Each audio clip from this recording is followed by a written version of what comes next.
Join me today for tips and tricks to make the best hamburger buns you've ever tasted. Welcome to the Sweet and Savory Classroom.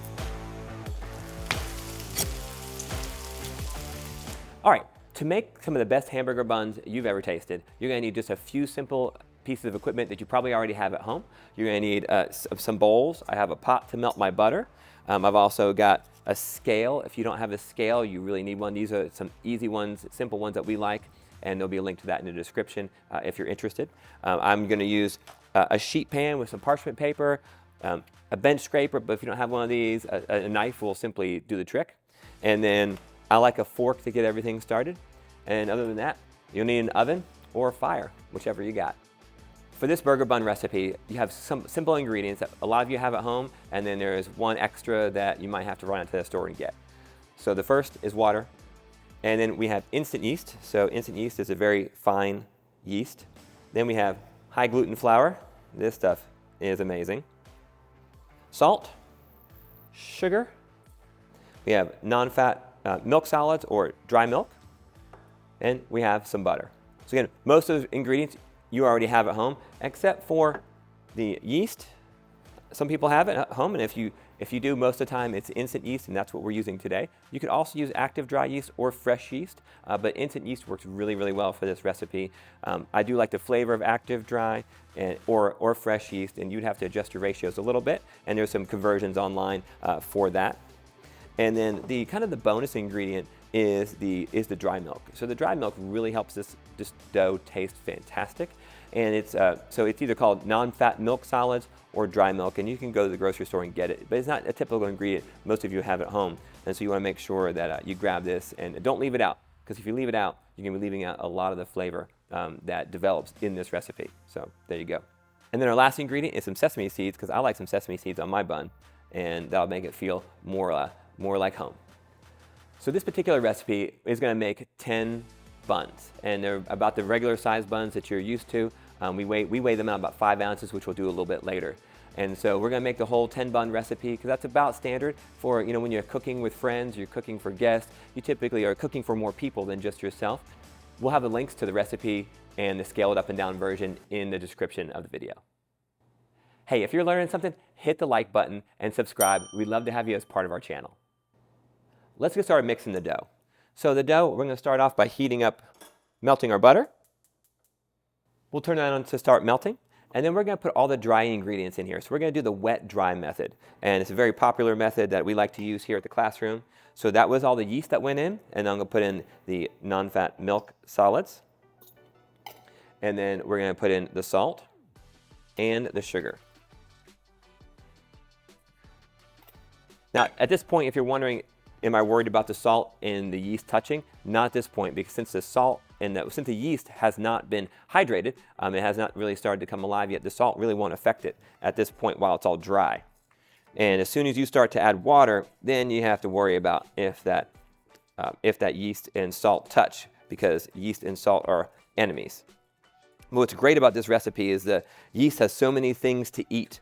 It has the non-fat milk solids to eat in here. It has the sugar to eat in here to help it grow and give a little bit of flavor. And it also has the flour itself. So there's a lot of good stuff going on in this recipe.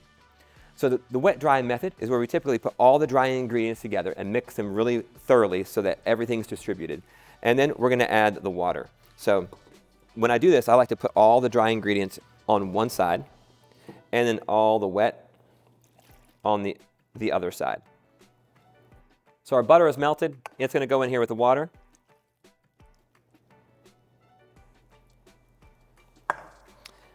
And then the wet dry method continues on right here with the wet, the dry, and the bowl where they meet. And so where they meet, we're just going to stir this together and hit the bowl. You always want to use the bowl as a tool. Now, of course, you could use a KitchenAid mixer to mix this. Even if you're new to making dough or making bread, it's always more beneficial for you to make it by hand first a few times than it is to just jump right in and using a mixer.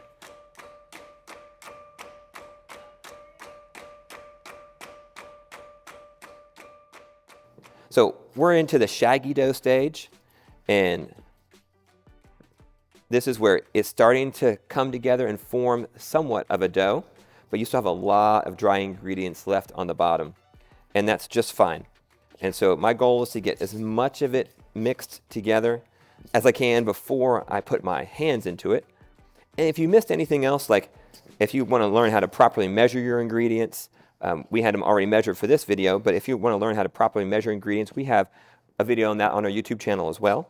We've got our dough pretty much together where we want it, and I'm going to scrape my fork off. And then we're going to take this and we want to get as much of this dough into a ball before we take it to the table. So you want to see what we've got left. So I've got this dough is pretty much come together, but you still have some pieces that aren't really mixed in yet. And so my goal is to get some of this mixed into the top. Making dough is fun. I always enjoy it. There's something just mentally and spiritually fun about it. And I just think about that a lot. I think a lot about cooking and life, and that God created the world, or He created cooking so we could understand how He created the world, because I see so much of it in everything that we do. So the goal is to get your bowl clean. Okay, all the stuff here is ingredients that you need. They were measured. They're part of your recipe. Hey, if you're learning something, hit the like button and subscribe. We'd love to have you as part of our channel. In here is just two proteins. One's called glutenin and the other one's called gliadin. And when you get them wet, those two proteins connect, creating the gluten strands. And so that's our goal right now. We want to create a lot of gluten strands because we want our dough to be nice and strong. So here at the classroom, we always knead in 3 steps. We first fold the dough in half, press one time, and then turn the dough. Fold, press, turn. We say fold, press, turn. Fold, press, turn. We do our little dance. Okay? And so as you're doing that, all these crumbs are going to start coming out, and that's okay. Just make a hole, press them in. And let's just talk about what's going on in this dough right now. The proteins are, as you knead the dough, they're passing by each other, right? And they're connecting, and they're creating strength. So right now, when I press on this dough, you'll see that the indent of my finger stays, and that's about normal at this stage of the game. And so the dough is becoming a little bit stronger. And as you see, if I were to rip this apart, all that part that looks like it's tearing is the gluten strands tearing. And so we want to know that so that we can avoid that happening over and over. And so the typical thing I see a lot of people do, especially when they come work with us at the classroom, is the goal. They think that you have to knead really hard and use all your strength, but kneading is not about that. Kneading is a lot less about strength and more about the dough just rotating so that the protein strands can connect and then they can be strengthened. Right? If you actually are too aggressive with your dough, then you will start tearing the gluten strands. For instance, if I were to press really hard on the dough, all that right there is torn and ripped gluten strands. So if your dough looks kind of rough on the outside, especially the more together it comes and the longer you've kneaded, and it starts to look rough, that means you're being too aggressive with it. You're actually ripping apart all the things you're trying to put together. And so the tighter your dough gets, the lighter you press. Okay, the tighter, the lighter. And that's what we want to do. We want to take this dough and just continue. So fold, press, gently, turn. Fold, press, gently, turn. If your dough is sticking to the table, there could be a couple of things that are going on. The first is you could be kneading or pressing too hard. So this basically is flour full of water. So when you press hard, you push the water out and you make your dough sticky. And so that could be one reason. The second reason, it could be something got mismeasured. Either the flour was not enough or you over-measured the water. And so those are the two main things that would happen. I'm looking for two things to know this dough is done and ready. The first is I want it to be pretty smooth on the outside, like it's starting to become. And the second is when I press on it, I want my fingerprint to disappear. So we just continue to knead the dough.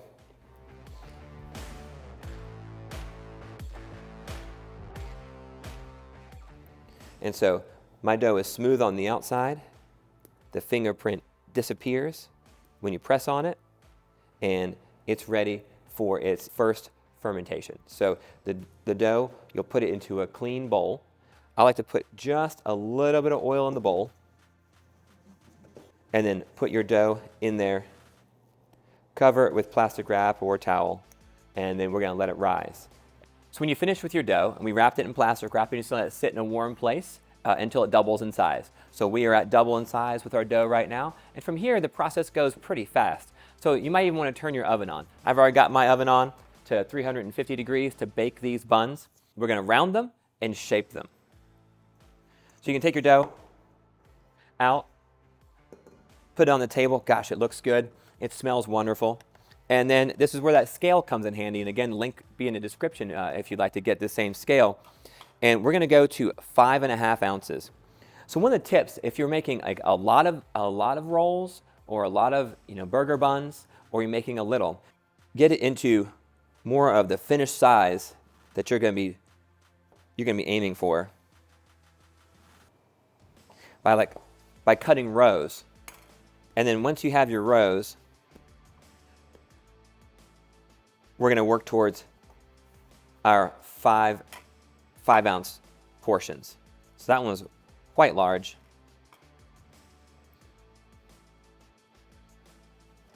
Almost there. Okay.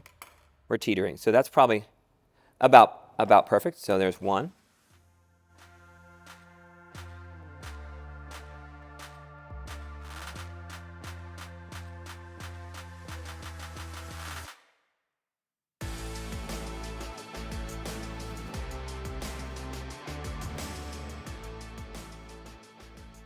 One, 2, 3, 4, 5, 6, 7, 8, 9, 10. We got a bonus. We got 11 and a little bit. So I'm just going to add that little bit, spread it around. So that's how you portion your dough out. Hey, if you're learning something, hit the like button and subscribe. We'd love to have you as part of our channel. Now I want to teach you how to round your dough. So rounding your dough, we round it or shape it for a couple different reasons. One, because your hamburger bun doesn't look like this. You usually are round. And the second, it'll help make the dough a little bit more even on the inside. It'll get rid of any excessive air bubbles and kind of just make it all smoother on the inside. And so the way we're going to do that today is we're going to take your dough. So we're going to fold the outside to the middle.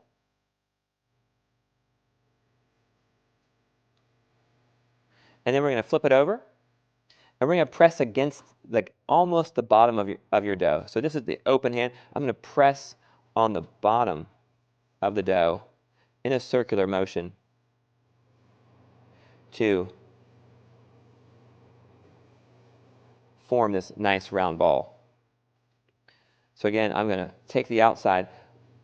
This outside, when you take the outside and stretch it to the middle, that's typically for a dough when you have multiple pieces. When they're in pieces like this, you really need to get them into the middle of the dough. And then you bring the outside up from the bottom pretty quickly, pinch it so it's closed, flip it over, and then you can do the rounding process where it should, if you make a mark on the top, the mark on the top should stay at the top when you're doing it. It's still there until it is round and somewhat tight is what you're looking for.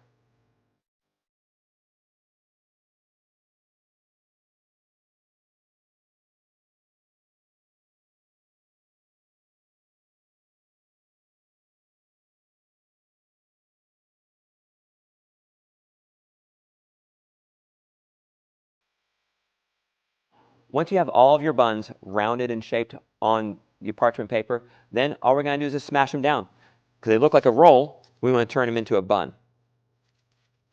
So you can smash them down.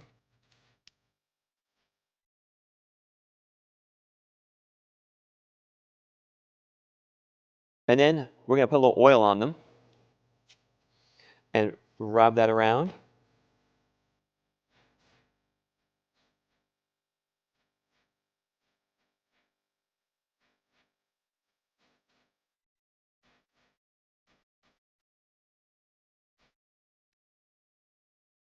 And then I like to sprinkle with some sesame seeds.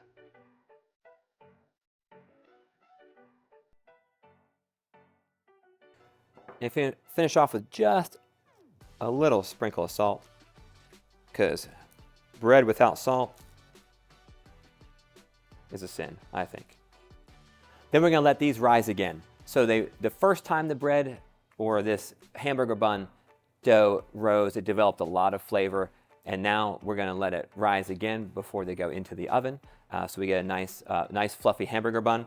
And this is the whole bun, so we'll be cutting it in half a little bit later. Now we gotta let them rise. So once your buns have grown a significant percentage from the last time, which they have now, and you can also touch them. You want to see they should feel kind of soft and relaxed, and as that one does, and then they're going to go straight in the oven.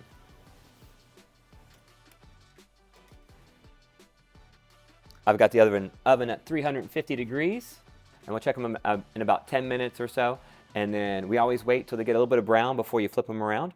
And then we'll flip them and get a nice golden brown, and they'll be finished and ready for our burgers. So when your buns are beautiful and golden brown, they come out of the oven, they should look just like this. If you follow all the steps that we worked on today, I'm confident you'll get the same results that I'm getting. And so once they cool nicely, you can give them a slice, and let's see how they look on the inside.